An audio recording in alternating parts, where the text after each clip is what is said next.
오늘 요한계시록 7장 말씀 보겠습니다. 7장 9절 10절 한번 같이 읽고 계속해서 요한계시록 살펴보도록 하겠습니다.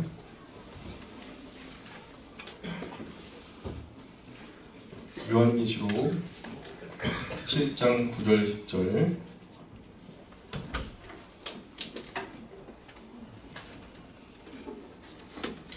같이 읽습니다. 시작. 2일 후에 내가 보니 각 나라와 족속과 백성과 방언에서 아무도 능히 셀 수 없는 큰 무리가 나와 흰 옷을 입고 손에 종려 가지를 들고 보좌 앞과 어린 양 앞에 서서 큰 소리로 외쳐 이르되 구원하심이 보좌에 앉으신 우리 하나님과 어린 양께 있구나 하니. 아멘. 지난 주일이 무슨 주일인지 기억나세요? 종려주일. 종려주일이 예수님 그 예루살렘 성에 입성했던 날이죠. 입성하셔서 나귀 새끼를 타고 들어가시는 예수님을 향해서 사람들이 외쳤던 이야기가 뭔지 아세요? 호산나. 근데 그 이름의 뜻이, 부름의 뜻이 구원하소서, 우리를 구원하소서. 자, 그런데 예수님께서 지금 구원했어야 안 했어요? 요한계시록 7장 보면 구원하셨죠. 예, 이제 구원하신 것에 대한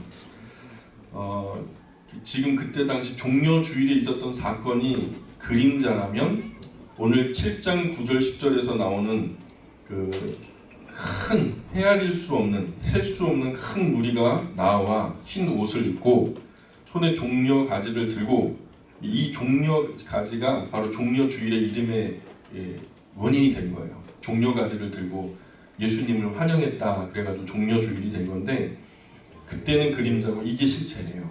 종려 가지를 들고 보좌 앞과 어린 양 앞에 서서 큰 소리로 외쳐 이르되, 그때는 뭐라고 했죠? 호산나, 우리를 구원해 주세요 라고 했죠. 그런데 여기서 지금 뭐라고 외쳐요? 구원하신 것이 보좌에 계신, 보좌에 앉으신 우리의 하나님과 어린 양께 있습니다. 예, 이게 완성된 종려주일이죠. 그때는 그림자였고 이거는 실체죠.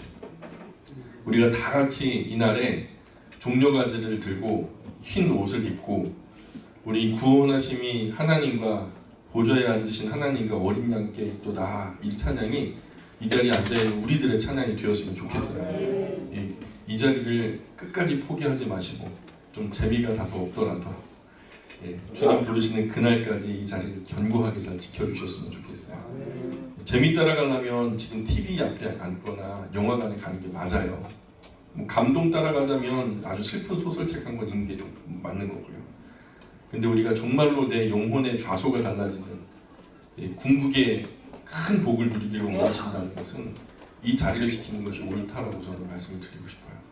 그래서 지난 시간에 우리가 이루 헤아릴 수 없는 많은 무리들이 인을 받았고, 그리고 택한 백성들, 다시 말해서 이스라엘 백성들 중에서 12지파가 각 지파별로 12,000씩 14만 4천 명이 인을 받아서 이렇게 하나님 앞에 서 있다. 그러니 이 14만 수천, 그 14만 4천이 숫자 그 안으로 들어가야 된다. 우리 14만 4천이 구원받은 사람이 돼야 된다. 이런 식으로 유혹하고 미혹하는 사람들이 있으면 무조건 돌아서시라고 제가 말씀드렸어요.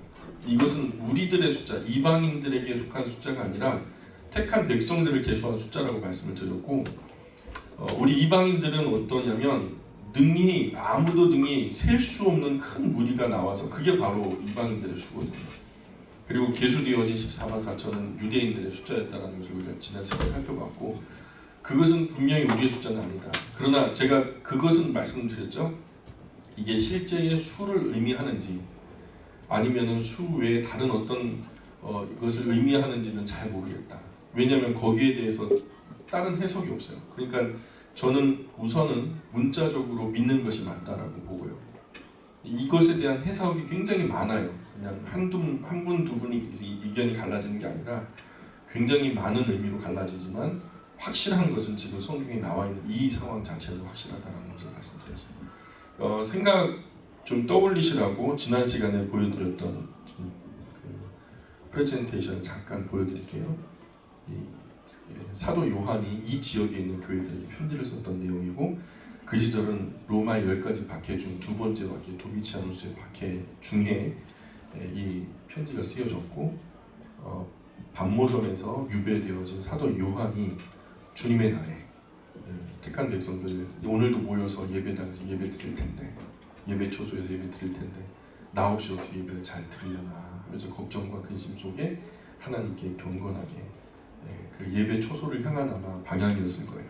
해변에서 기도를 하는 그때에 갑자기 뒤에서 큰 음성이 들려 뒤를 돌아보니 그 보여지는 곳에 엄청나게 어미하신 정말 눈뜨고 주시에서 볼 수 없을 만큼 그런 놀라우신 분이 오른손에 7 별을 들고 그리고 7 금쪽대 사이에 다니시더라는 거죠. 근데 그 7 별은 7 교회의 목회자들이고 7 촛대는 7 교회들이라 이렇게 하면서 그때 사도 요한에게 말씀하시는 것은 네가 본 것과 지금 있는 일과 장차 될 일을 기록해서 전해라 라는 말씀을 하셨고 그 1장에서 내 본 것은 한마디로 말해서 두려워하지 말라는 이야기를 하셨다라는 거. 그리고 지금 있는 일은 7 교회의 현재 형편들 그 칭찬받을 만한 거 칭찬받고 책망받을 만한 거 책망받으면서 권면과 또 그 권면에 따르게 되면 나중에 나타난 상급은 하나님의 나라를 유업으로 얻게 될 거다 하는 공통된 상급을 약속을 해주시죠. 이야기는 다 다르게 다양하게 나타나죠. 에베소 교회의 모습이었고 서머나 교회의 모습이고요. 버가모 교회, 두아디라 교회, 사대 교회, 빌라델비아 교회, 라오디게아 교회. 아마도 이런 데서 이후에 될 일을 위해서 주님께서 이리로 올라오라 하셨다는 말씀을 들었죠. 그래서 이리로 올라와서 보니까 4장에서 또 5장에서 이런 천상의 장면들이 펼쳐졌다라는 것을 설명드렸고 그 다음에 힘 있는 천사가 또 전하기를 인봉을 뗄 자에 대한 이야기. 그래서 인봉이 하나 둘 떨어질 때마다 처음에는 하얀 말 전쟁의 전조죠. 붉은 말 전쟁이 터졌고요. 검은색 말 그 전쟁으로 인한 엄청난 기근이 시작됐고요. 청황색 말 수많은 사람들이 죽어나가는.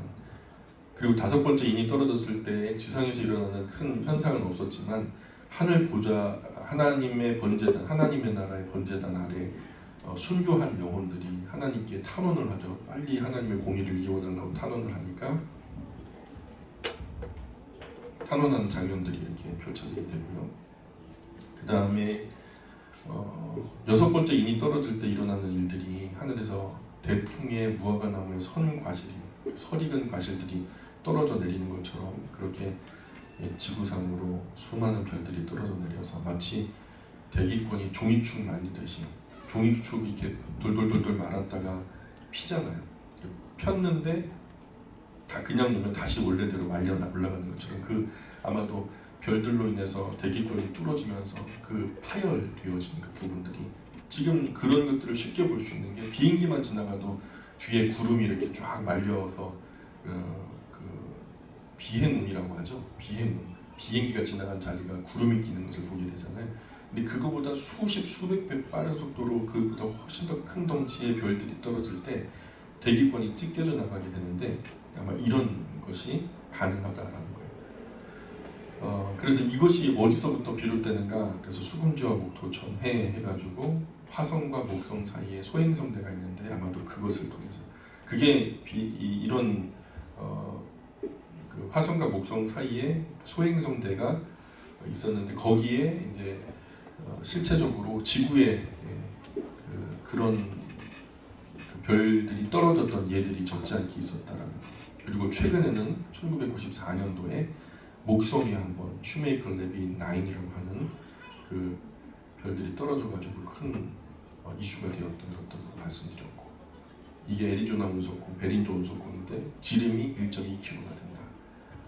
그리고 이게 슈메이커 행성이 떨어졌던 목성 표면에 이런 자국을 남겼고 그 자국에 지구가 통째로 하나 빠질 만큼의 큰 구멍이 생겼다는 말씀을 드려요. 그래서 지금 그 7장에 인을 친 이후에 그 인 친 사람들의 숫자를 헤아려 보니까 이런 14만 4천 유대인들 이스라엘 백성들 중에서 그리고 그 뒤에 이루 헤아릴 수 없는 셀 수 없는 아무도 능히 셀 수 없는 큰 무리가 나와 흰옷을 입고 손에 조명나무 가지를 가지고 보좌 앞과 어린 양 앞에 서서 큰 소리로 외쳐 이르되 구원하신 보좌에 앉으신 우리 하나님과 어린 양께 있도다 하는 장면이 나왔다는 거예요. 그리고 7장 13절 한번 보세요. 7장 13절에 장로 중 하나가 응답하여 나에게 이르되 이 흰 옷을 입은 자, 흰 옷이라고 하면 그것도 밑줄 그어보시고요. 우리가 임의로 해석하지 말고 성경이 어떻게 해석하는지 보자는 거예요. 흰 옷 입은 자들이 누구며 또 어디서 왔느냐? 내가 말하기를 내 주여 당신이 아시나이다. 모르겠습니다. 얘기해 주세요. 그 말이죠. 그가 나에게 이르되 이는 큰 환난에서 나오는 자들인데, 큰 환난, 언제 환난인지는 얘기하지 않아요. 엄청나게 큰 환난이었던 것 같아요. 어린 양의 피에 그 옷을 씻어 희게 하였느니라.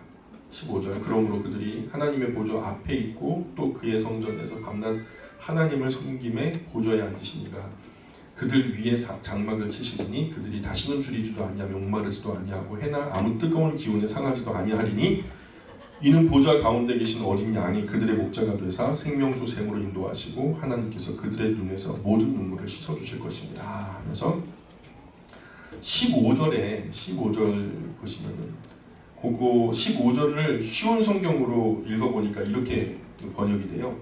이제 이들은 하나님의 보좌 앞에서 보좌 앞에 나와 그의 성전에서 하나님을 늘 섬기고 있습니다. 보좌에 계신 분이 이들을 보호해주고 있습니다. 이렇게 번역이 됐어요. 그래서 이들이 구원받은 이들을 또 휴거된 이들임을 우리가 어렵지 않게 알 수 있고요. 이제 아니죠. 지금 아직은 이제 그 전이지만은 그 헤아림을 받는 이야기에 대한 이야기를 지금 하고 있죠. 8장으로 한번 건너가 볼까요? 8장. 이제 7번째 인을 떼면 어떤 일이 벌어지느냐? 7번째 인이 떨어지면 7 나팔이 등장해요. 7번째 인이 떨어지면 7번째 인을 떼실 때에 하늘이 반시간쯤 고요하더니 2절 내가 봄에 하나님 앞에 7 천사가 서 있어 7 나팔을 받았더라. 천사들에게 들려진 7개의 나팔을 불기 전에 성도들의 기도에 대한 이야기가 잠깐 나오거든요. 3절 보세요. 8장 3절에 또 다른 천사가 와서 제단 앞에 서서 금향로를 가지고 많은 향을 받았으니 이는 모든 성도의 기도와 합하여 보좌 앞 금제단에 드리고자 함이라. 향연이 성도의 기도와 함께 천사의 손으로부터 하나님 앞으로 올라가는지라. 천사가 향로를 가지고 제단에 불을 담아다가 땅에 쏟음에 우레와 음성과 번개와 지진이 나더라. 그 성도의 기도가 향연과 함께 하나님 앞에 올라간다 이렇게 돼 있죠. 근데 다시 천사가 향로를 가지고 제단에 불을 담아서 다시 땅에 쏟았더니 우레와 음성과 번개와 지진이 일어나다. 그래서 하나님께 올라간 기도와 그 기도의 응답을 말씀하시는 거죠. 왜냐하면 그 담았던 향로 그대로 가지고 나오는데 올라갈 때는 성도의 기도지만 내려올 때는 이러한 우레와 음성과 번개와 지진이 일어났다. 자세한 내용은 모르겠지만 성도들의 기도가 하나님께 분명히 도착했죠. 그리고 또 성도의 기도를 담아 올린 그 향로에 다시 제단에 불이 담겨져 가지고 땅 위로 쏟아졌다는 거예요. 그래서 그 땅 위에 어떤 현상이 일어났다는 거죠. 기도는 올라가 하나님께 닿았고 또한 하나님은 기도에 반응하셔서 땅에 응답을 줬다는 내용으로 보면 좋습니다. 이제 7개의 나팔이 불려지기 시작하는데요. 자, 한번 보겠습니다. 첫 번째 나팔이 8장 7절에서 시작되죠. 첫째 천사가 나팔을 부니 피 섞인 우박과 불이 나와서 땅에 쏟아지며 땅의 3분의 1이 타버리고 수목의 3분의 1도 타버리고 각종 푸른 풀도 다 타버렸더라. 그래서 첫 번째 나팔이 불려지니까 육지 수목의 3분의 1이 타가지고 재가 돼버리는 상황이 돼요. 두 번째 나팔 불려집니다. 8장 8절 9절입니다. 둘째 천사가 나팔을 부니 불붙는 큰 산과 같은 것이 바다에 던져지며 바다의 3분의 1이 피가 되고 바다 가운데 생명 가진 피조물들의 3분의 1이 죽고 배들이 3분의 1이 깨지더라. 두 번째 나팔이 불려지니까 어떤 일이 벌어져요? 불붙는 큰 산 같은 것이 바다에 던져졌대요. 그건 뭔지는 잘 모르겠어요. 불붙는 큰 산 같은 것이 바다에 던져졌다.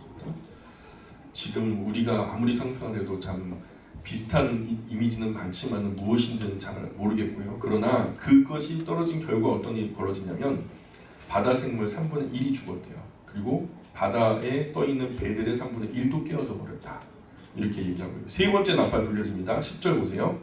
10절 11절 셋째 천사가 나팔을 부니 횃불같이 타는 큰 별이 하늘에서 떨어져 강들의 3분의 1과 여러 물샘에 떨어지니 지금 아까 여섯 번째 인공 떨어질 때와 또 다른 별이에요. 그때 그 별하고 지금 별은 다른 별인데 그 여러 물샘에 떨어지니 이 별 이름은 쓴쑥이라. 물의 3분의 1이 쓴쑥이 되매 그 물이 쓴 물이 되므로 많은 사람이 죽더라. 그래서 별이 떨어져서 죽은 게 아니라 그게 별이 떨어지면서 강물, 샘물 3분의 1이 쓰게 되었다. 그래갖고 결국 쓰게 되면 어떻게 되죠? 물을 마시지 못해서. 그래서 결국 많은 사람들이 물을 마시지 못해서 죽어간다라는 이야기가 세 번째 나팔 불려질 때 얘기가 되고 있고, 네 번째 나팔이 12절부터 나오는데 12절 보세요. 12절 13절 시작. 넷째 천사가 나팔을 부니 해 3분의 1과 달 3분의 1과 별들의 3분의 1이 타격을 받아 그 3분의 1이 어두워지니 낮 3분의 1은 비추임이 없고 밤도 그러하더라. 내가 또 보고 들으니 공중에 날아가는 독수리가 큰 소리로 이르되 땅에 사는 자들에게 화가 있으리니 이는 새 천사들이 불어야 할 나팔 소리가 남아있음이로다 하더라. 그래서 독수리가 날아가면서 화가 있으리로다 이렇게 얘기했대요. 왜냐? 아직 세 가지 더 큰 환란이 남아있다. 이거는 뭐 아무것도 아니야 하면서 이렇게 날아가는 것 같죠. 그래서 네 번째 나팔이 불려지니까 천체, 해, 달, 별, 그 천체의 3분의 1이 파괴돼가지고 빛을 잃어버렸다 이렇게 말씀하고, 또 이때 공중을 나는 독수리가 아직 땅에 남아있는 사람들에게 말하기를 화가 있으리니, 왜냐하면 세 천사들이 불어야 할 나팔 소리가 남아있다 이렇게 그 말씀하고 있는 거예요. 그래서 세 가지 화가 더 남았다는데 특별히 이후의 화를 예고하는 이유가 뭘까요? 뒤에 지금 네 가지 화가 지나갔잖아요. 근데 남은 세 가지 화를 예고하는 이유가 뭘까요? 이전과는 좀 차별화된다는 거예요. 뭔가 차별화되는 더 큰 재앙이 있을 것을 예고하는 것으로 보면 좀 타당할 것 같아요. 그죠? 그래서 다섯 번째 나팔부터 한번 볼게요. 다섯 번째 나팔입니다. 9장 1절 보세요. 9장 1절. 좀 긴 구절인데 한번 읽어보겠습니다. 1절부터 12절까지요. 시작. 다섯째 천사가 나팔을 불매 내가 보니 하늘에서 땅에 떨어진 별 하나가 있는데 그가 무저갱의 열쇠를 받았더라. 그가 무저갱을 여니 그 구멍에서 큰 화덕의 연기 같은 연기가 올라오매 해와 공기와 그 구멍의 연기로 말미암아 어두워지며 또 황충이 연기 가운데로부터 땅 위에 나오매 그들이 땅에 있는 전갈의 권세와 같은 권세를 받았더라. 그들에게 이르시되 땅에 풀이나 푸른 것이나 각종 수목은 해하지 말고 오직 이마에 하나님의 인침을 받지 아니한 사람들만 해하라 하시더라. 그러나 그들을 죽이지는 못하게 하시고 5달 동안 괴롭게만 하시는데 그 괴롭게 함은 전갈이 사람을 쏠 때에 괴롭게 함과 같더라. 그날에는 사람들이 죽기를 구하여도 죽지 못하고 죽고 싶으나 죽음이 그들을 피하리로다. 황충들의 모양은 전쟁을 위하여 준비된 말들 같고 그 머리에 금관 비슷한 것을 썼으며 그 얼굴은 사람의 얼굴 같고 또 여자의 머리털 같은 머리털이 있고 그 이빨은 사자의 이빨 같으며 또 철 호심경 같은 호심경이 있고 그 날개들의 소리는 병거와 많은 말들이 전쟁터로 달려가는 소리 같으며 또 전갈과 같은 꼬리와 쏘는 살이 있어 그 꼬리에는 5달 동안 사람들을 해하는 권세가 있더라. 그들에게 왕이 있으니 무저갱의 사자라. 히브리어는 그 이름이 아바돈이요 헬라어로는 그 이름이 아볼론이더라. 첫째 화는 지나갔으니 보라 아직도 이후의 화 둘이 이르리로다 하면서 다섯 번째 나팔이 불려지니까 이미 땅에 떨어진 별 하나가 있었는데 이 별이 뭘 의미하는지는 잘 모르겠어요. 그런데 이 존재가 무저갱의 열쇠를 받아서 무저갱을 열었더니 무저갱 구멍에서 큰 연기가 올라오는데 그 연기가 올라오는 것 동시에 연기와 함께 황충이 올라와요. 정갈 같은 쏘는 것으로 하나님 입맞지 않은 사람들을, 불신자, 한마디 말해서 불신자들을 쏘고 다니는데 그것에 쏘인 사람들이 5개월 동안 죽을 만큼 아파요. 그래서 너무 아파서 차라리 죽어버렸으면 나를 죽여달라고. 근데 죽음이 그들을 피해 다닌대요. 죽기를 구해도 죽음이 그들을 피한다고 그렇게 기록되어 있고요. 그러니 어떻게 해야 돼요? 어떻게 해야 돼요? 그냥 고스란히 5개월 동안 주어지는 죽을 만큼 큰 고통을 그냥 견뎌야 하는 거예요. 그래서 이 황충의 모양을 묘사한 후에 그 정체를 11절에서 말하는데 11절에서 말하는데 이 힌트죠. 첫 번째는 무저갱의 사자라. 무저갱의 사자. 무저갱의 사자라, 그게 원어로 보니까 아비소스 그렇게 해요. 그래서 사자는 앙겔로스, 아비소스 앙겔로스. 아비소스라고 하는 것은 심연, 아주 깊은 연못, 우리가 알 수 없는 어떤 미지의 곳을 말하는 거예요. 그래서 깊은 심연의 앙겔로스, 메신저. 그래서 심부름꾼이다. 그래서 메신저는 누군가의 보냄을 받아야 메신저잖아요. 근데 심부름을 받았어요. 누군가에게 심부름을 명령받아서 심부름하는 존재를 말하는데, 그 심부름을 시키는 주체자는 분명히 우리가 잘 알아요. 하나님이시죠. 이 존재가 무엇인지는 잘 모르지만 하나님께서 부리시는 종임에는 틀림이 없다. 하나님께서 지금 사용되어지고 있는 존재임에는 틀림이 없다라는 거예요. 두 번째는 아바돈이라고 또 그렇게 나오잖아요. 그 무저갱의 사자 히브리어로는 그 이름이 아바돈이요. 아바돈은 히브리어로 아바돈이라는 단어로 쓰이는데 파괴자라는 말로 번역이 돼요. 파괴자요 이렇게 말하는 거고, 헬라어로는 아볼루온이더라. 헬라어로 아폴리온이라는 말인데 마찬가지로 파괴자라는 뜻이에요. 근데 이게 그때 당시 그 신화의 이름, 신들, 이방 신들의 이름 속에서도 이런 이름이 있는데 그것을 뭐 빙자해서 또 비아냥거리면서 이렇게 비유적으로 썼다고 그렇게 주장하시는 분들도 있는데, 어쨌든 우리는 그런 맥락을 잘 모르니까 있는 그대로 그냥 뭔가 망가뜨리고 뭔가 파괴하는 그런 존재 같다, 이렇게 이해하시면 좋을 것 같아요. 하나님의 심부름인데, 하나님의 심부름꾼인데 파괴하고 아프게 하고 그렇게 하는 것 같아요. 그죠? 출애굽 당시에 흑암의 권세 이후에 장자의 죽음이 있었죠. 그때 하나님께서 죽음의 천사들을 부리시죠. 그래서 문 좌우 설주와 인방에 어린 양의 피가 발려지지 않은 이집트의 모든 가정들을 쫓아다니고, 심지어는 가축으로부터 시작해서 왕의 장자까지를 다 첫 번째 나는 것은 다 죽여버리죠. 아들도. 그때도 하나님의 도구였어요. 마귀가 아니라. 자, 그리고 이제 그게 어쩌면 그림자일 것이고 어쩌면 이것은 실체일 거다라는 생각이 들어요. 9장으로 건너가 볼게요. 9장 13절부터 한번 읽어보겠습니다. 여섯 번째 나팔 불려줘야 돼요. 여섯째 천사가 나팔을 불매 내가 들으니 하나님 앞 금제단 네 뿔에서 한 음성이 나서 나팔 가진 여섯째 천사에게 말하기를 큰 강 유브라데에 결박한 네 천사를 놓아주라 하며, 네 천사가 놓였으니 이들은 그 연원 일시에 이르러 사람 3분의 1을 죽이기로 준비된 자들이더라. 마병대의 수는 2만만이니 내가 그들의 수를 들었노라. 이 같은 환상 가운데 그 말들과 그 위에 탄 자들을 보니 불빛과 자줏빛과 유황빛 호심경이 있고, 또 말들의 머리에는 사자 머리 같고 그 입에는 불과 연기와 유황이 나오더라. 이 세 재앙 곧 자기들의 입에서 나오는 불과 연기와 유황으로 말미암아 사람 3분의 1이 죽임을 당하니라. 이 말들의 힘은 입과 꼬리에 있으니 꼬리는 뱀 같고 또 꼬리에 머리가 있어 이것으로 해하더라. 이 재앙에 죽지 않고 남은 사람들은 손으로 행한 일을 회개하지 아니하고 오히려 여러 귀신과 또는 보거나 듣거나 다니거나 하지 못하는 금, 은, 동과 목석의 우상에게 절하고 또 그 살인과 복술과 음행과 도둑질을 회개하지 아니하더라. 여섯 번째 나팔이 불려지니까 천상에서 하나님 보좌 앞 금제단 네 뿔에서 한 음성이 크게 울려 퍼졌다는 거예요. 그 음성이 여섯 번째 나팔을 가진 천사에게 말하기를 유브라데에 결박한 네 천사를 놓아주거라, 이렇게 말했다는 거예요.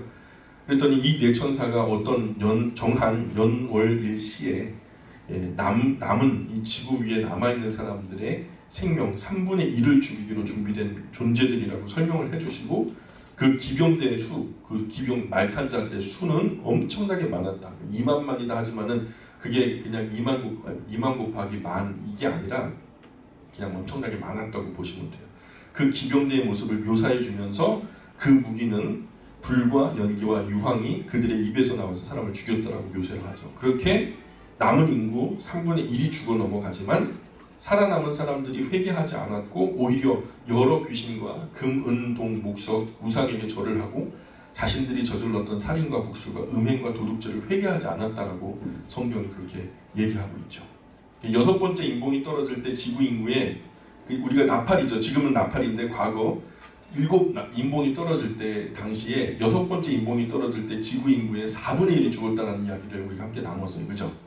그래서 100명이면 25명이 그때 죽은 거예요. 4분의 1이니까.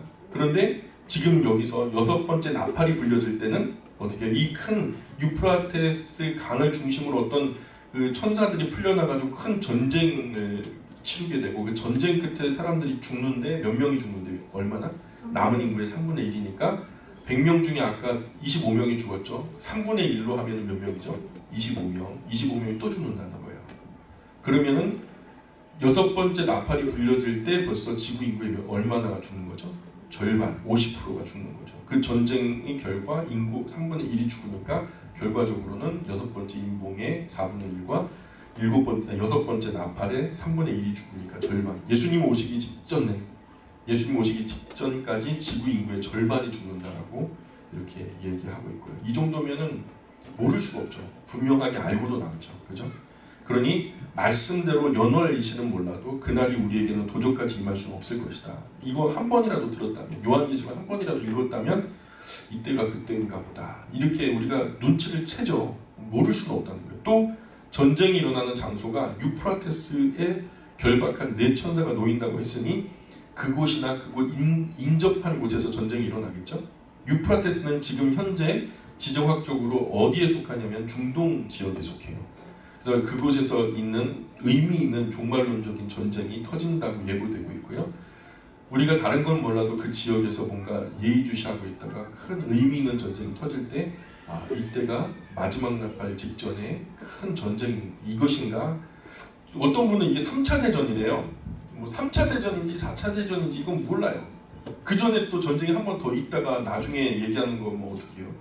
3차 대전인지 4차 대전인지는 모르겠지만은 어쨌든 종말론적 전쟁, 엄청나게 큰 전쟁이 이때 일어나게 된다라고 말씀하니까 이런 전쟁이 있으면은 마지막에 가까웠나 보다 이런 생각을 하시면 좋을 것 같아요. 그래서 마지막 나팔, 7번째 나팔이 불려지면 우리는 호련히 순식간에 변화돼서 나아가서 불이 섞인 유리바다 건너편으로 끌어올려져 건너가게 되거든요.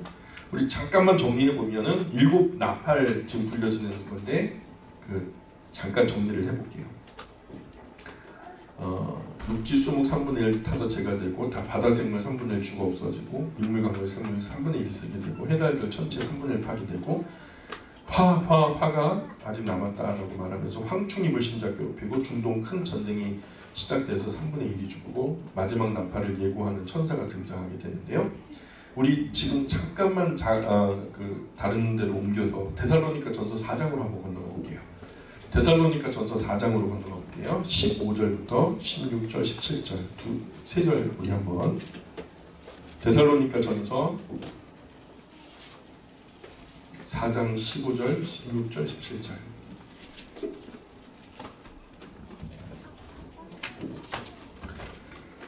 읽어보겠습니다. 같이 시작. 우리가 주의 말씀으로 너희에게 이것을 말하노니 주께서 강림하실 때까지 우리가 살아남아 있는 자는 자보다 결코 앞서지 못하리라.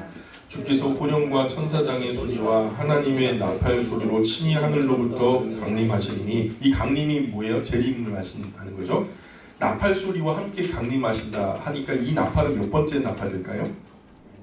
7번째 나팔 소리예요. 7번째 나팔 소리. 친히 하늘로부터 강림 재림하시리니 그리스도 안에서 죽은 자들이 먼저 일어나고 그 후에 우리 살아남은 자들도 그들과 함께 구름 속으로 끌어올려 공중에서 주를 영접하게 하시니 그래서 끌어올려 공중에서 주를 영접하게 된다. 그래서 휴거라고만 하는 단어가 여기서 나온 거예요. 이게 휴거예요. 들린다.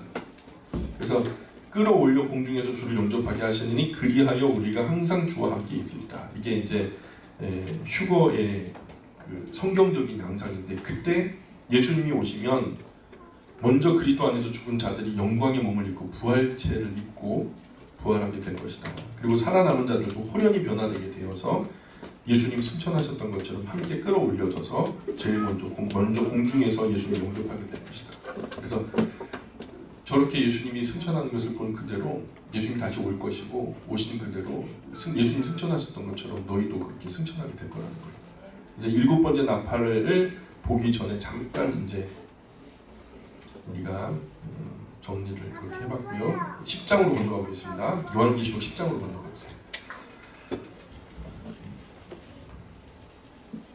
요한계시록 10장 1절부터 7절까지. 내가 또 보니 힘센 다른 천사가 구름을 입고 하늘에서 내려오는데 그 머리 위에 무지개가 있고 그 얼굴은 해 같고 그 발은 불기둥 같으며 그 손에는 펴 놓인 작은 두루마리를 들고 그 오른발은 바다를 밟고 왼발은 땅을 밟고 사자가 부르짖는 것 같이 큰 소리로 외치니 그가 외칠 때에 일곱 무리가 그 소리를 내어 말하더라. 일곱 무리가 말하는 때에 내가 기록하려고 하다가 곧 들으니 하늘에서 소리가 나서 말하기를 일곱 무리가 말한 것을 인봉하고 기록하지 말라 하더라.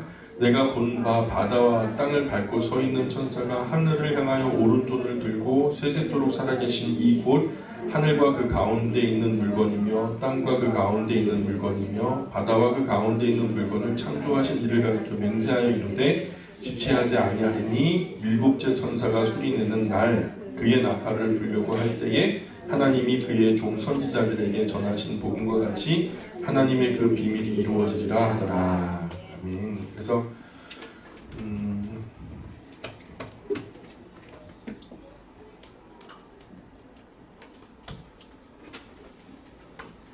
지금 이런 형상일 거예요. 그러니까 한 천사가 하늘에서 내려오는데요, 힘이 세대요. 부연 설명을 했어요. 굳이 부연을 해가지고 딱 봐도 사도 요한이 볼 때 세 보여요. 천사가. 그 머리 위에는 무지개가 있고요. 그리고 얼굴은 해처럼 빛나고요. 발은 불기둥 같다는 거예요. 불기둥처럼 있는 그건 뭔 얘기일까요? 또 손에는 작은 두루마리가 들려져 있고요. 오른발은 바다를 밟고 왼발은 땅을 밟고 있어요. 이러려면 천사가 굉장히 커야 되겠죠. 그래서 우리만 하면 오른발 땅에 왼발은 그 바다에 넣으면은요, 파도 한번 치면은 그 경계가 허물어지잖아요. 아마도 천사가 굉장히 컸던 것 같아요, 그죠? 그래서 그리고는 천사가 사자가 부르짖는 것까지 큰 소리로 외치니까 큰 일곱 천둥 소리가 어떤 말을 장엄하게 말하는 거예요. 그래서 사도 요한이 급히 그것을 기록하려고 했는데 일곱 천둥이 말하는 것을 인봉하고 기록하지 말아라, 비밀로 해라 이랬다는 거예요. 그러면서 했던 것이 첫 번째는 세세토록 살아계신 분, 두 번째는 하늘과 그 가운데 있는 물건, 땅과 그 가운데 있는 물건, 바다와 그 가운데 있는 물건을 창조하신 분, 그분이 누구죠? 창조주 하나님이시죠. 그죠? 그러니까 창조주 하나님 앞에 맹세하여 말을 했다라는 거죠. 무슨 말을 했대요? 무슨 말? 풀어서 전하자면 이런 말을 해요. 지체하지 않을 것이다. 일곱 번째 천사가 나팔을 부는 순간 하나님의 비밀스러운 계획은 이루어질 것이다. 이 계획은 이미 하나님께서 그의 종들과 예언자들을 통하여 이미 말씀하신 것이다 하면서 그 누누이 이야기해왔던 그 일들이 늦지도 않고 빠르지도 않게 완벽한 하나님의 때에 하나님께서 이루실 것을 예언하는 거예요. 그래서 온 우주의 종국사적 역사의 마지막을 안내하는 말씀이에요. 일곱 번째 나팔이 불려지면 끝이니까. 그래서 우리도 큰 행사 앞에 있으면은 디데이 며칠 하잖아요. 예고가 들어가고 디데이가 딱 되면은 빰빠라밤 하면서 빵빠레가 울려 퍼지잖아요. 그런 것처럼 예고를 갖다가 충분히 하는 게 굉장히 역사적인 일이다 보니까, 그죠? 하늘에서 천사가 내려와서 마지막 디데이를 예고하는 장면이고요. 성경에는 이런 세레머니가 전에는 한 번도 등장하지 않아요.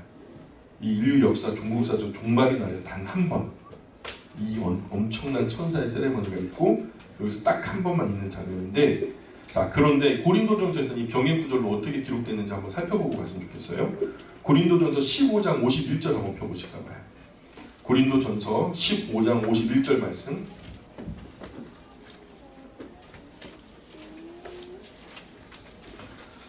고린도전서 15장 51절부터 58절까지 말씀 한번 읽어보겠습니다. 51절부터 읽습니다. 시작. 보라, 내가 너희에게 비밀을 말하노니 우리가 다 잠잘 것이 아니요 마지막 나팔에 순식간에 호련이 다 변화하리니 나팔 소리가 나매 죽은 자들이 썩지 아니할 것으로 다시 살아나고 우리도 변화되리라. 이 썩을 것이 반드시 썩지 아니할 것을 입겠고 이 죽을 것이 죽지 아니함을 입으리로다. 이 썩을 것이 썩지 아니함을 입고 이 죽을 것이 죽지 아니함을 입을 때에는 사망을 삼키고 이기리라고 기록된 말씀이 이루어지리라. 사망아 너희의 승리가 어디 있느냐? 사망아 네가 쏘는 것이 어디 있느냐? 사망이 쏘는 것은 죄요 죄의 거듭은 율법이라. 우리 주 예수 그리스도로 말미암아 우리에게 승리를 주시는 하나님께 감사하노니 그러므로 내 사랑하는 형제들아 견실하며 흔들리지 말고 항상 주의 일에 더욱 힘쓰는 자들이 되라. 이는 너희 수고가 주 안에서 헛되지 않은 줄 알미라. 아멘. 그래서 우리가 지금 함께 이것을 소망하는 거죠. 우리가 소망하는 게 다른 게 아니죠. 이거죠. 아멘이죠. 다른 분은 모르겠어요. 아멘 안 하시는 분도 있는 것 같은데 다른 분은 모르겠는데 저는 이것을 보고 있어요. 저에게는 개인적으로 이것이 소망이에요. 이 일이 언제 일어납니까? 마지막 나팔 소리라고 고린도전서는 말하는데, 마지막 나팔이면 우리가 계시록의 프레임으로 보자면은 몇 번째 나팔이죠? 7번째 나팔이 불려질 때. 그래서 10장 7절 옆에다가, 계시록 10장 7절 옆에다가 고린도전서 15장 51절부터 58절 이렇게 적어 놓으시고 주석을 달아 놓으세요. 병행 구절이니까. 그러면 10장 7절에서 7번째 나팔이 불려진 것인가요? 아니면 예고하고 있는 거예요? 아직은 예고죠. 그죠? 아직 마지막 나팔이 불려진 것이 아니에요. 예고예요. 그래서 그러면 진짜는 언제 불려질까? 조금 더 뒤로 가가지고 11장 15절에 가야 불려져요. 아직은 불려진 게 아니에요. 그래서 11장 15절 한번 가보실까 봐요. 요한계시록 11장 15절 말씀 한번 찾아보겠습니다. 같이 읽어볼게요. 시작. 일곱째 천사가 나팔을 불매 하늘에 큰 음성이 나서 이르되 세상 나라가 우리 주와 그의 그리스도에 되어 그가 세세토록 왕노로 다시리로다 하니, 이렇게 빰빠라밤 하면서 이제 불려지는 것은 15절에서 불려진 거예요. 그래서 7번째 나팔이 짠짜자잔, 제가 구글에서 찾아가지고 좀 어울리는 이미지를 골라봤는데 참 없어요. 천사도 저렇게 생기진 않았을 거예요. 근데 좀 장엄하게 묘사하고 싶은데 그게 참 한계가 있어요. 우리가 그날에 직접 볼 수 있었으면 좋겠어요. 그죠? 자, 어쨌든 7번째 나팔이 불려지니까 예수님 안에서 죽은 자, 예수님을 구주와 주님을 믿고 영접해서 그렇게 신앙 안에 살다가 죽은 사람들이 다 부활되어져서 이끌려 올라가죠. 그죠? 휴거되는 거예요. 그때 살아남아 있는 믿음의 사람들이 아직 살아있는 생존의 날에 홀연히 변화되어서 체질이 달라지는 거죠. 완전히 업그레이드 돼가지고 함께 이끌려 올라가게 되더라는 것이죠. 그러면서 거기에서 역사의 진행이 그야말로 올스톱 하는 거예요. 예, 올스톱 하면서 끝나는데, 그런데 이런 일이 벌어지면 택한 백성들은 이끌려 올라가면 되는데 이 땅에 남겨진 사람이 있을 거 아닙니까? 하나는 데려감을 당하고 하나는 남겨둠을 당하리라 그랬잖아요. 서로 이제 맷돌을 가는데 맷돌 가다가 한 사람은 버려둠을 당하고 한 사람은 데려감을 당할 거라는 거예요. 그러면 이 땅에는 누가 있는 거예요? 버려둠을 당한 한 사람이 있을 거 아닙니까? 그야말로 이 땅에서 어떤 일이 벌어질까요? 그 혼돈의 도가니가 되는 거예요. 예, 갑자기 사람이 사라져 버리니까. 안 그래요? 내내 지금 같이 업무 보느라고 머리 맞대고 의논하고 회의하던 사람이 순간 사라져 버린 거 아닙니까? 안 그래요? 예수님이 제자들 가운데 있다가 홀연히 사라지니까 제자들이 어떻게 해요? 막 당황하잖아요. 아마 그런 모습처럼 이 땅에 남겨진 사람들 가운데 굉장히 큰 혼돈이 찾아올 거예요. 이제부터는 우리가 조금만 정신 차려주셨으면 좋겠어요. 자, 좀 이게 되게 어렵지 않아요.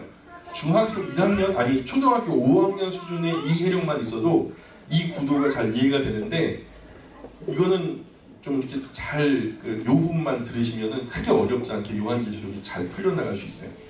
중요한 것은 여기서부터 카메라가 세대가 돌아간다 이렇게 생각하시면 좋아요. 뭐라고요? 예, 카메라가 세대로 돌아간다. 하나는 홀연히 변화돼서 휴거된 사람들에게 카메라가 하나 따라가겠죠? 어디로 가는지 쫓아갈 거예요. 궁금해요? 궁금하지 않아요? 궁금하잖아요. 그러니까 따라가는 거예요. 또 하나는 이 땅에 버려둠을 당한 이 땅 위의 형편을 비추기 위해서 또 카메라가 한 대 여기 배치될 거예요. 그렇죠? 또 하나는 과거 하나님의 창조 역사부터 지금 현재에 이르기까지 역사의 지난 모든 스토리, 여러분 영화 한 편, 아니 드라마 같은 거 보면 지난 이야기 해가지고 최종화하기 전에 간단하게 1화부터 최종화 직전까지 어떤 이야기에 중요한 흐름들이 있었는지를 짚어나가는 지난 줄거리 시간이 있어요. 그 전에 아무것도 안 봐도 최종화 들어가기 전에 그거 한번 딱 보면은 아하 이게 이런 드라마구나 금방 알 수 있죠. 그런 것처럼 지금 지난 모든 역사를 간단하게 정리하면서 비춰주는 카메라가 한 대가 있어요. 그래서 하늘로 올라가는 카메라, 땅에 남겨진 자들에게 비춰주는 카메라, 지난 역사를 소급해서 간단하게 줄거리를 읊어주는 카메라. 그래서 우리가 이런 그 세 가지 구도, 그게 어렵지 않게 이해할 수 있는데 요한계시록 12장, 13장, 14장은 첫 번째 카메라인데요. 그게 뭐냐면 과거 인류 역사 시작부터 지금 종국사적 종말 마침표를 찍기까지 과연 이 역사가 어떤 양상으로 지금 하나님 앞에 흘러왔는지에 대한 이야기를 아주 간략하게 말씀하고 있는 거예요.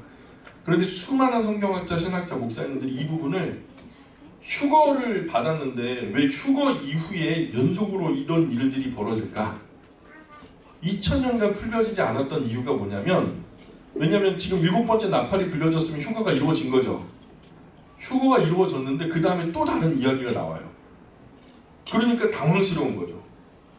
그게 과거 2000년 동안 안 풀어졌어요. 왜냐면은 종이 위에 글로 쓰여지다 보니까 평면적으로 흘러가는 이야기잖아요. 근데 이게 여기서는 입체적으로 흘러가요. 왜냐? 어디서 힌트를 얻으셔야 되냐면 사도 요한이 하나님이 강의하시는 것을 들은 거예요? 아니면 하나님 보여주시는 장면을 본 거예요? 장면을 봤단 말이에요. 그러면은 최근에 우리가 텔레비전을 많이 보신 게 여러분 참 하나님께서 여러분의 은혜를 주셔서 많이 보신 거예요. 드라마나 영화를 많이 보셨어도 참 감사한 일이 이런 구도적인 기법을 여러분 알게 또는 모르게 여러분 마음속에 아주 쉽게 이해할 수 있도록 그 이해의 보편적인 배경 지식, 이 스키마라고 하죠. 그런 것들이 마련되어 있을 때 비로소 이게 그런 그 카메라적 기법 안에서 보다 보니까 아 이게 그런 이야기다라는 것이 최근에서야 이해되기 시작한 거죠. 그래서 그런 의미로 과거 인류 역사 시작부터 지금 종국사적 종말에 이르기까지 어떤 양상으로 흘러왔는지에 대한 설명을 하는 것이 12장, 13장, 14장에서 우리에게 설명되고 있어요. 그래서 이 비주얼 랭귀지를 우리가 좀 이해하고 마치 카메라가 같은 시간대에 한 편 하고서 다른 곳에 비치는 것처럼, 그죠? 혼인잔치자리에 끌려간 사람들에 대한 이야기를 하다가 한편 그럼 남겨진 사람들은 어떤 상황이지 하면서 같은 시간대에 다른 카메라를 비춰주는 것처럼 그게 동시에 이야기될 수 없어요. 우리는 그 3차원에 살다 보니까 시간을 초월할 수는 없다고요. 공간도 초월할 수 없고 하나를 설명하면은 하나는 설명 못해요. 기다렸다 다음에 해야 되니까. 그냥 이런 한계성 때문에 이런 입체적인 기법을 이해하기가 그동안은 어려웠는데 우리 이제는 좀 우리가 한편 하는 그런 동시간에 다른 곳을 비추는 그 카메라의 기법처럼 요한계시록을 그런 기법으로 한번 바라봤으면 좋겠어요. 이제 계시는 세 방향으로 갈라지는데 마지막 나팔을 부는 순간까지는 한 흐름으로 왔어요. 그죠? 한 흐름으로 왔어요. 여기서 나누어지거나 뭐 설명하거나 뭐 그럴 이유가 없어요. 그냥 너무 편안하게 그냥 읽으면 다 이해되는데, 그런데 7번째 나팔이 불려지는 순간 호련히 변화된 성도들이 이끌려 올라간 시점에서 첫 번째로 12, 13, 14장의 지난 모든 역사를 압축해서 하이라이트를 요약해주고 있고요. 그 다음 두 번째는 어디가 알고 싶으세요? 두 번째, 예? 시야에서 사라진 이들이 어떻게 됐나 알고 싶지 않으세요? 그죠? 천국 갔을까? 우주 공간 어디 먼지가 됐을까? 어디 갔을까? 그래서 불이 섞인 유리바다 건너편에 있다는 거예요. 그 불이 섞인 유리바다는 무슨 색깔일까요? 붉은색이겠죠? 붉은색인데 바다래요. 그럼 무슨 바다죠? 불바다. 아니 붉은색인데 파이어 씨가 아니라 불다라는 거. 불다. 그러면 붉을홍 바다해. 홍해 아니겠어요? 그때 이스라엘 백성들이 홍해를 건너서 구원받았죠? 그때 건너가서 노래를 불렀죠? 그 노래를 모세의 노래라고 하죠. 똑같이 불이 섞인 유리바다 무슨 바다예요? 홍해예요. 거길 건너가요. 이 땅의 어떤 지배자들, 주권자들이 쫓아갈 수 없어요. 사탄, 마귀, 귀신들도 못 쫓아가요. 거기에 완전히 구별된 곳에 하나님께서 숨겨두시는 거예요. 구원하셔서 따로 구별하시는 그 자리에 안전하게 데려가셔서 거기서 또 노래를 불러요. 구원받은 이들이 무슨 노래를 부르는지 아세요? 똑같이 모세의 노래를 불러요. 그때는 그림자고 이제는 실체예요. 우리 다 같이 이 자리에서 모세의 노래를 불러야 되겠죠? 네, 그렇게 될 수 있기를 간절히 축원합니다. 그래서 이전에 공부했던 것처럼 적그리스도가 표를 받지 않으면 다 죽여버리겠다 하면서 이제 얘기가 나올 텐데 갑자기 마지막 나팔 소리와 함께 믿는 이들이 호련히 순식간에 막 그 핍박 가운데 갑자기 사라져 버리니까 적그리스도는 닥쳤던 게 지붕 쳐다보듯이 멍하게 되는 거죠. 12장 한번 건너가 볼까요? 12장을 보면은 지난 과거 역사 이야기 카메라 하나 돌고 있다고 그랬잖아요. 그 과거 역사 이야기를 하는 거예요. 12장에 태양을 입고 있는 여자가 나와요. 그런데 그 발 아래 달이 있다라는 거예요. 참 어려워요. 여자가 있는데 태양을 어떻게 입어요? 예. 그리고 그 발 아래 달이 있다는 거예요. 참 어려워요. 그래서 비슷할지 모르지만 한번 보시라고. 참고로. 예. 그래서 그 머리에는 12별의 면류관이 있어요. 이것도 뭔 소리예요? 예. 그런데 그 여자가 사내 아이를 잉태했대요.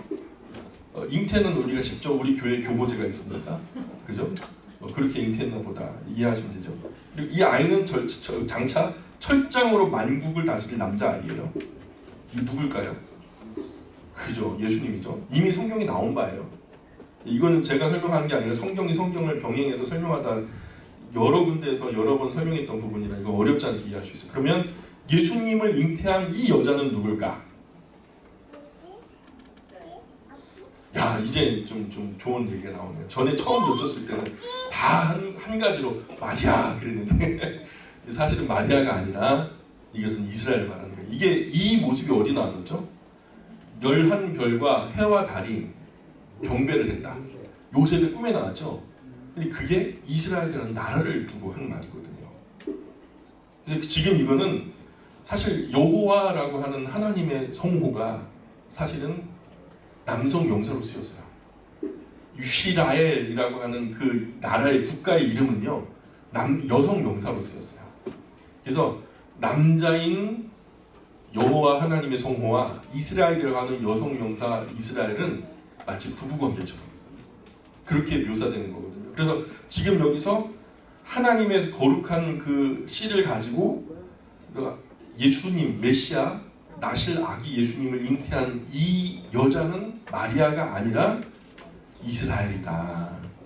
근데 지금 이제 로마 카톨릭에서는 지금도 이걸 마리아라고 죽었다 깨나도 그냥 빡빡 우기고 있어요. 그럼 어떻게 해야 돼요? 놔둬야죠. 어떻게 하겠어요? 우리가 어떻게 할 수 없어요. 예. 믿고 싶은 대로 믿는다고 하니까 놔둬야죠. 어떻게 하겠어요? 이스라엘 나라라는 거. 그래서 아버지, 어머니, 자신까지 12형제로 이루어진 민족, 그 이스라엘 메시아라는 철장으로 만국을 다스릴 권세를 가진 메시아를 잉태하고 나니까 머리가 7개, 뿔이 10인. 머리가 7개라는 것은 똑똑하다는 거예요. 그때 당시는 어렵지 않게 굉장히 똑똑한 아이들은 말할 때 지혜가 참 대단하다, 탁월하다라고 할 때 머리가 7. 뿔은 그냥 권세를 상징했어요. 권세는 뿔이니까. 근데 10이나 되니까 이 뿔은 한마디로 되게 권세가 큰가 보다. 근데 그 존재는 어떤 존재죠? 용이라고 하니까 이게 성경에서 직접 병행 구절에서 이것이 분명히 어떤 존재인지를 말해. 사탄의 권세예요. 사탄의 권세.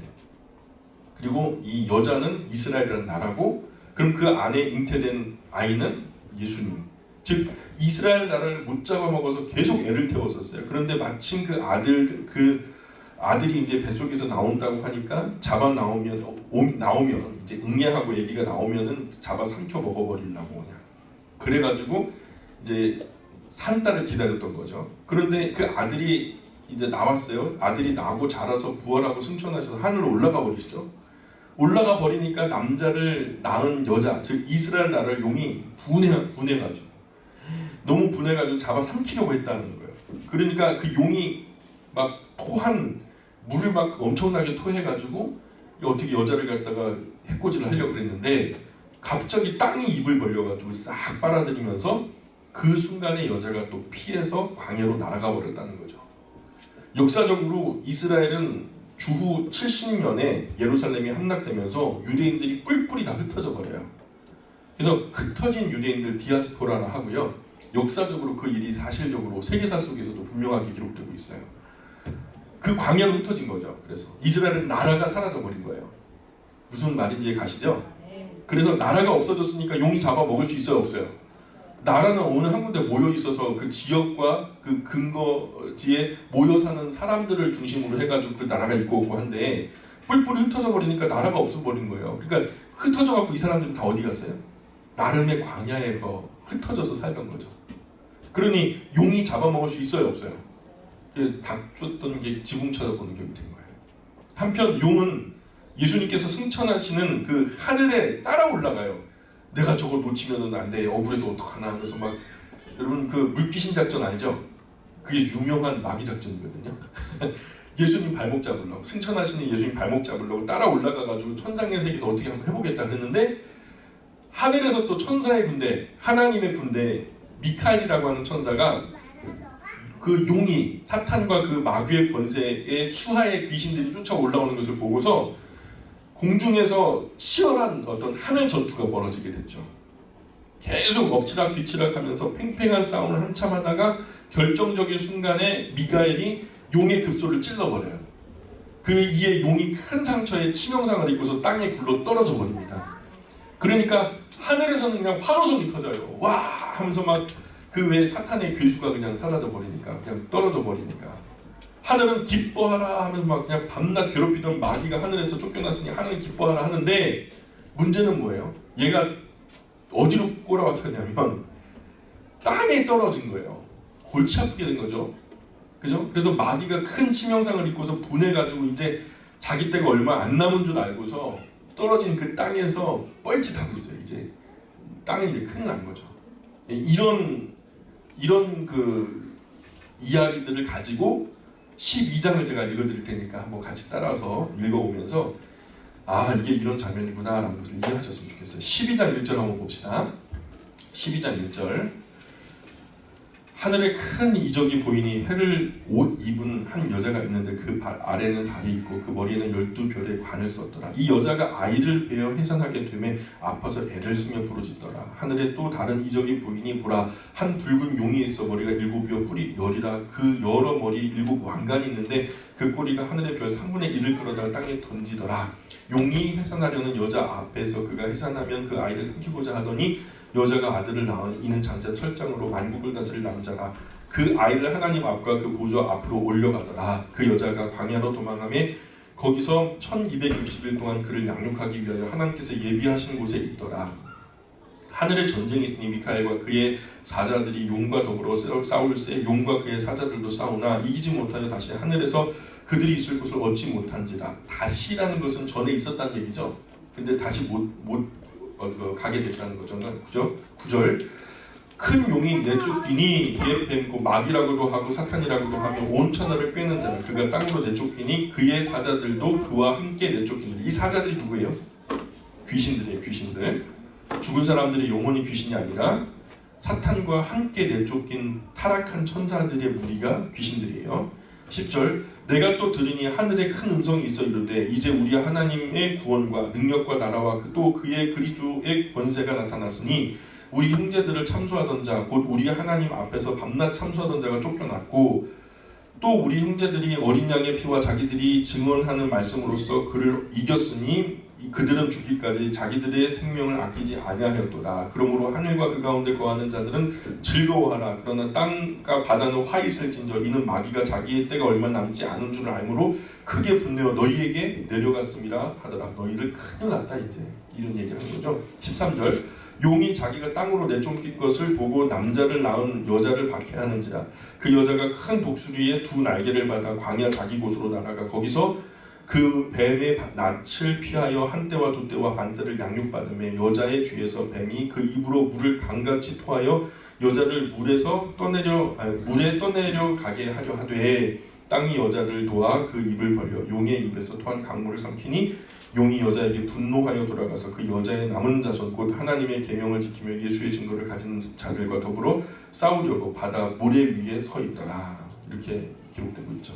좀 정서가 이해 가시죠? 네, 정서가 이해 가시죠? 예, 그런 그 배경적인 그림을 그리고서 이 2장을 읽으시면 어렵지 않게 이해될 수 있어요. 근데 13장을 건너가 보세요. 13장에는 머리가 7이고 뿔이 10인 용이 역시 머리가 7이고 뿔이 10인 짐승에게 자신의 권세를 넘겨주는 장면이 나와요. 그야말로 용의 권세를 짐승에게 전가해 주는 거죠. 이 존재가 바로 적그리스도예요. 이 짐승의 머리를 보니까 헥사코시오이 헥사콘타 헥스 666이라 숫자가 새겨져 있대요. 그리고 이 짐승 위에서 우상을 만들게 하고 누구든 끌어다가 절을 시키는 거예요. 마지막 때 휴거 직전에 있을 일이에요. 마지막 7번째 나팔 들려지기 전에 있을 일인데, 그럼 우리가 절을 해야 돼요, 말아야 돼요? 절을 하면 안 돼요. 안 해야 돼요. 안 하면 며칠은 잡아 죽이는 거예요. 처음에는 회유하려고 하고 여러 가지 매매하는 것을 갖다가 좀 제약을 주고 의료보험도 다 끊어버리고 뭐 상거래부터 시작해서 모든 편의, 현대 문명이 주는 모든 편의를 여러 가지로 어렵게 할 거예요. 예수의 이름을 갖고 있는 사람들이 점점 살기 어려워지는 때가 올 거란 말입니다. 그런데 그 환난과 핍박을 잘 견뎌내셔야 돼요. 그래도 차라리 그냥 산 밑에 가가지고 전기 없는 곳에서 나무 떼 가지고 밥 지어 먹는 한이 있어도 절대로 여기에 절을 하면 안 돼요. 그때 순교자의 수가 채워진다라고 성경에 기록되고 있거든요. 왜냐하면 핍박을 받다가 죽게 되는 사람들이 적지 않게 나타날 거라는 거죠. 그래서 마지막 순교자의 수가 다 채워지고, 그리고 그러면서 그 매매나 이런 그 사회 생활하는 데서 큰 제약을 줄 때 666이라고 하는 표를 갖다가 오른손이나 이마에 갖게 하겠다라는 것을 하는데, 두 가지로 이것이 해석이 돼요. 어떤 그 학자들은 이것을 단지 하나님을 배신한다, 배교한다라는 의미로 황제, 그때 당시 핍박을 받던 초기 교회 성도들이 다시 유대교로 돌아가면서 황제가 날 죽일까봐, 핍박할까봐, 또 불이익을 당할까봐 무서워서 황제에게 고개를 숙이고 타협해서 잠깐 뭐 황제 눈만 피하고 잠잠해지면 내가 다시 예수 믿으면 되지 뭐 하면서 그 신앙을 포기했던, 단지 그게 이제 그 신앙의 양상을 두고 한 말이다. 그러니까 신앙을 배신한 그것을 두고서 그 황제라고 하는 이름이 666이라는 것은 한마디로 배교를 상징하는 말인데, 그것이 초대교회에서는 그렇게 통용됐으니까 아마 이럴 것이다 라고 얘기를 하는 거죠. 그게 어떤 구체적인 표나 물리적인 어떤 현상은 아닐 거라는 거예요. 상징적인 얘기지. 근데 또한 학자들은 뭐라 그러냐면 이게 실질적인 표가 아니면은 설명될 수 없는 부분이 있다는 거예요. 왜냐하면 상거래 자체가 매매를 못하게 된다는 이야기가 이게 단서가 나오다 보니까 이게 너무 구체적이에요. 또 기록들이. 그도 그럴 것이 오늘 시대가, 전에는 뭐 세대주의 구원론을 주장하던 어떤 분들이 666이 바코드다. 지금 바코드가 안 쓰이는 데가 없거든요. 근데 바코드가 아닌 것 같아요. 제가 볼 때는 그건 아닌 것 같고, 또 최근에는 또 베리칩이다. 베리칩이라는 거 아세요? 제가 여기다 그림을 올려놨나 모르겠네요. 이렇게 여자가 도망가고 천사, 근데 짐승에게 정권을 이양하고 이런 666이다. 베리칩이라는 게 요만한 게 있는데요. 요 안에 모든 데이터가 다 들어간대요. 심지어는 여기서 전기적인 자극이나 어떤 화학적인 반응을 통해 가지고 앞으로는 사람의 감정까지 컨트롤할 수 있는 기술이 생긴다는 거예요. 대단하죠. 오늘 나 기분이 되게 안 좋아요. 근데 중앙에서 버튼 하나만 딱 누르면 세상 그렇게 좋은 날이 아니야. 그래서 뭐 하나 딱 조정하면은 나 절하기 싫어. 나 너한테 절 안 할 거야. 근데 뭐 하나 버튼 딱 누르면은 절해. 그냥 해버릴 거야. 그잖아요. 요즘에 그 문제가 됐던 그 있잖아요. 뭐 정준영 사건 통해 가지고 물뽕이라는 얘기가 갑자기 나왔어요. 여자들이요 그냥 만나갖고 뭐 교제를 하고 싶은데 그게 있잖아요. 오랫동안 연애 기간을 통해 가지고 정말로 마음에 들 때 너 나랑 여자친구 하자, 남자친구 하자 이거 사귀고 결혼하고서 그 다음에 이제 아기를 낳고 살게 되는 그런 루트를 거쳐야 되는데, 이 물뽕이라는 약을 먹이면요 필름이 끊겨버려요.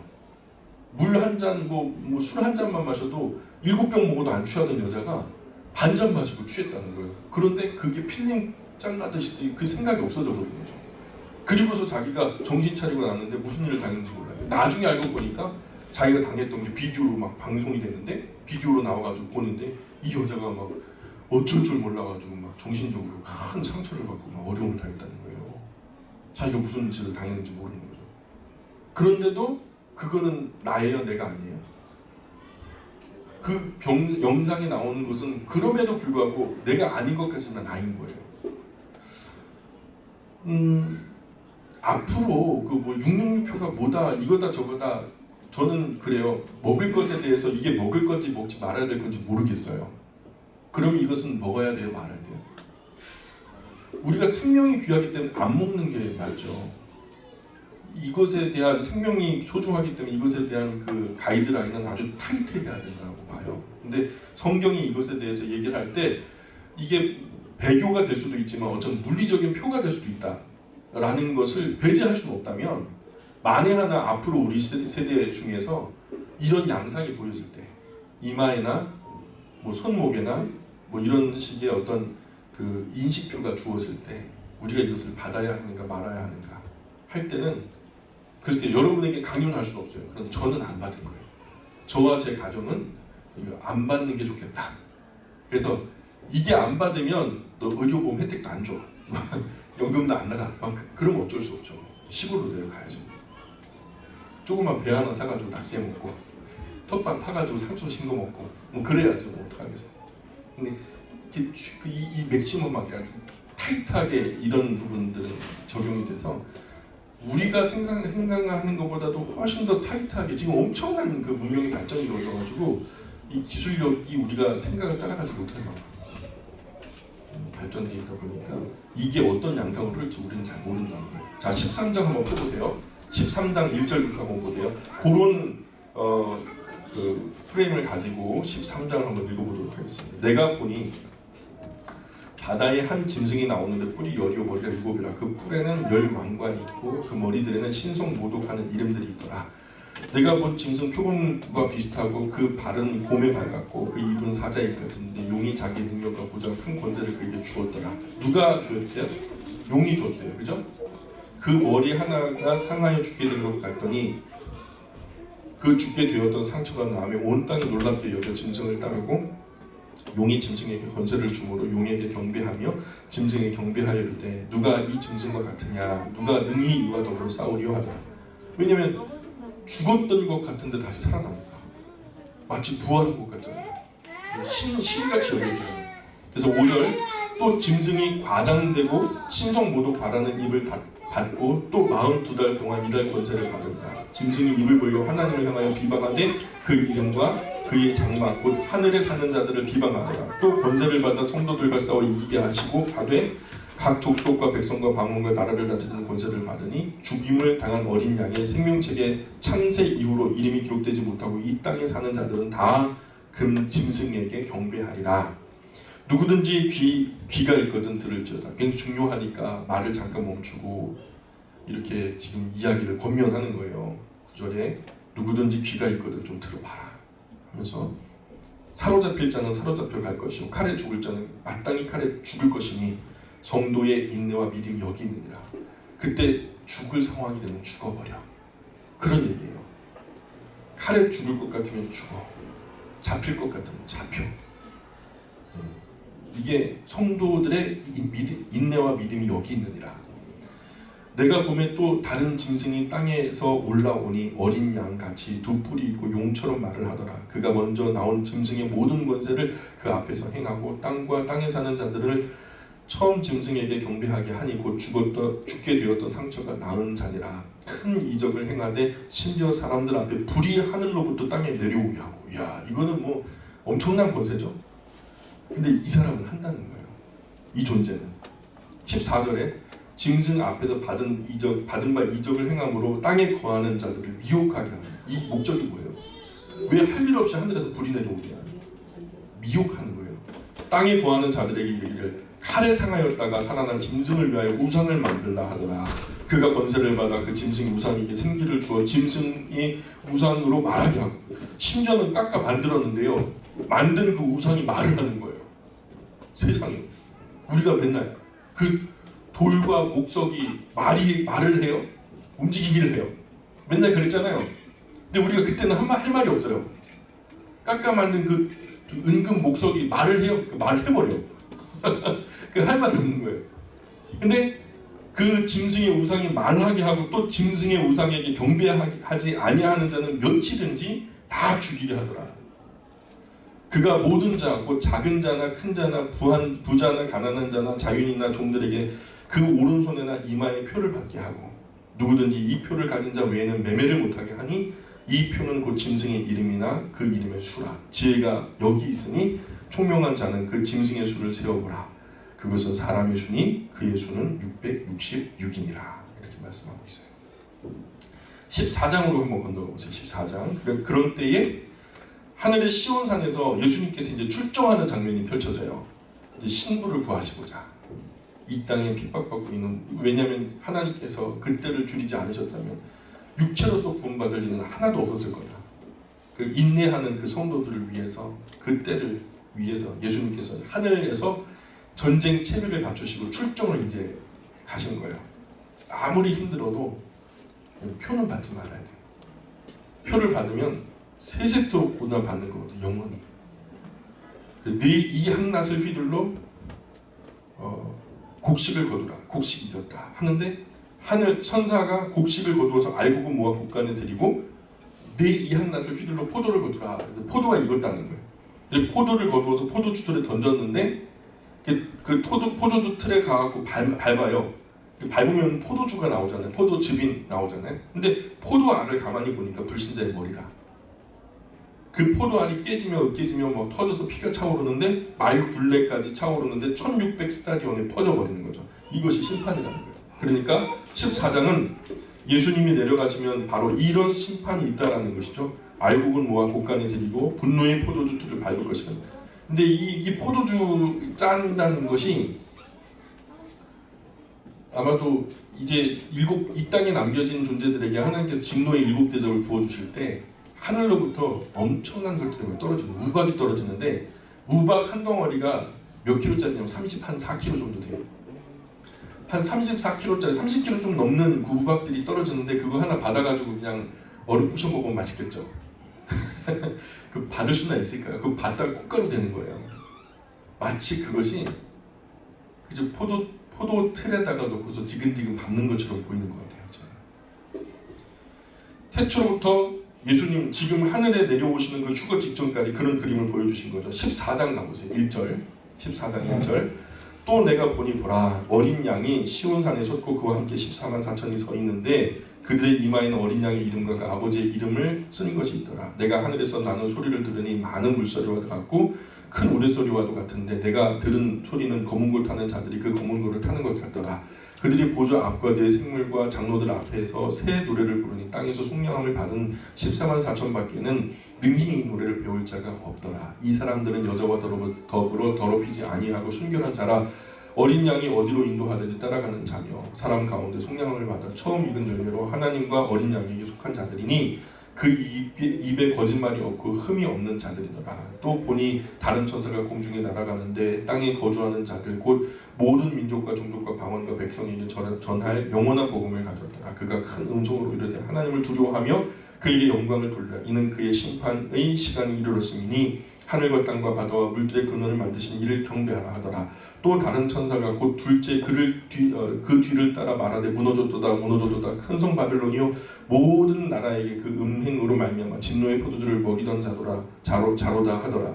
또 다른 천사가 곧 셋째가 그 뒤를 따라 큰 음성으로 이르되 만일 누구든지 짐승과 그의 우상에게 경배하고 이마에나 손에 표를 받으면 그도 하나님의 진노의 포도주를 마시리니 그 진노의 잔에 섞인 것이 없이 부은 포도주라. 거룩한 천사들 앞과 어린 양 앞에 불과 유황으로 고난을 받으리니 그 고난의 연기가 세세토록 올라가리로다. 짐승과 그의 우상에게 경배하고 그의 이름표를 받는 자는 누구든지 밤낮 쉼을 얻지 못하리라 하더라. 성도들의 인내가 여기 있나니 그들은 하나님의 계명과 예수에 대한 믿음을 지키는 자니라. 또 내가 들으니 하늘에서 음성이 나서 이르되 기록하라. 지금 이후로 주 안에서 죽는 자들은 복이 있도다 하심에 성령이 이르시되 그러하다. 그들이 수고를 그치고 쉬리니 이는 그들의 행한 일이 따름이라 하시더라.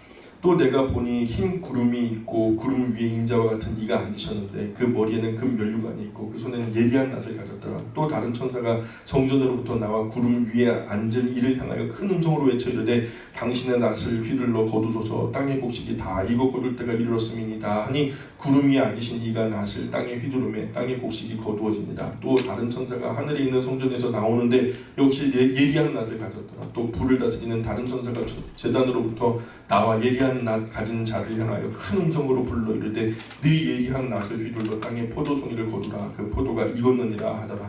천사가 낫을 땅에 휘둘러 땅의 포도를 거두어 하나님의 진노의 큰 포도주 틀에 던짐에 성 밖에서 그 틀을 밟히니 틀에서 피가 나 말 굴레까지 닿았고 1600스타디온에 퍼졌더라. 그래서 이렇게 이제 14장, 그래서 15장으로 건너가 보시면은 이제 우리가 알고 싶은 것은 11장에 이끌려 올라간 사람들, 불이 섞인 유리바다 건너편에 가 있는 사람들이 부활되어서 올려져 갔는데, 그죠? 휴거되어서 올려져 갔잖아요. 호련히 변화되어서 그들의 형편이 지금 궁금한 거예요. 그 불이 섞인 유리바다 건너편에서 이 땅의 모든 시험을 그리스도 예수의 이름으로 이겨내고 또 그 진노의 심판을 벗어난 사람들이 바닷가에 서서 노래를 합니다. 근데 그 노래의 제목이 모세의 노래예요. 출애굽할 때 불렀던 모세의 노래는 그림자고 지금 이곳에서 부르는 것이 실상이죠. 그래서 15장 1절 보세요. 15장 1절부터 4절까지 한번 읽어볼까요? 1절부터 4절까지 같이 읽어보겠습니다. 시작.